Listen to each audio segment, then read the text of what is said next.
بسم اللہ الرحمن الرحیم۔ ایک شخص نے اپنے بیٹے سے وصیت کرتے ہوئے کہا، بیٹا میرے مرنے کے بعد میرے پیروں میں یہ پٹے پرانے موزے پہنا دینا۔ میری خواہش ہے مجھے قبر میں اسی طرح اتارا جائے۔ باپ کا مرنا تھا کہ غسل و کفن کی تیاری ہونے لگی۔ چنانچہ حزب وعدہ بیٹے نے عالم دین سے وصیت کا اظہار کیا، مگر عالم دین نے اجازت نہ دیتے ہوئے فرمایا، ہمارے دین میں میت کو صرف کفن پہنانے کی اجازت ہے اور کفن کے علاوہ کوئی بھی چیز اس کو نہیں پہنائی جا سکتی۔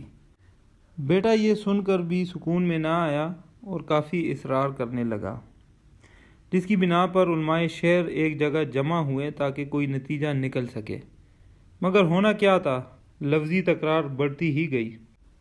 اسی اثناء میں ایک اور شخص مجلس میں داخل ہوا اور بیٹے کو باپ کا خط تھما دیا، جس میں باپ کی وصیت کچھ یوں تحریر تھی: میرے پیارے بیٹے، دیکھ رہے ہو کثیر مال و دولت، باغات، گاڑیاں، کارخانے اور تمام امکانات ہونے کے باوجود اس بات کی بھی اجازت نہیں کہ میں ایک بوسیدہ موزہ اپنے ساتھ لے جا سکوں۔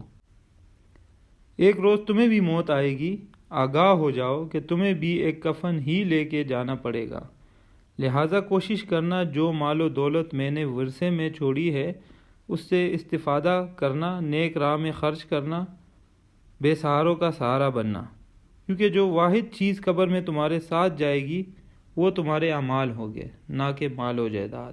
دوستو، اچھی باتیں پھیلانا صدقہ جاریہ ہے۔ برائے مہربانی ویڈیو کو لائک اور شیئر کریں، اور اگر آپ چینل پہ نئے ہیں تو چینل کو سبسکرائب کریں۔ ملتے ہیں اگلی ویڈیو میں انشاءاللہ۔ اللہ حافظ۔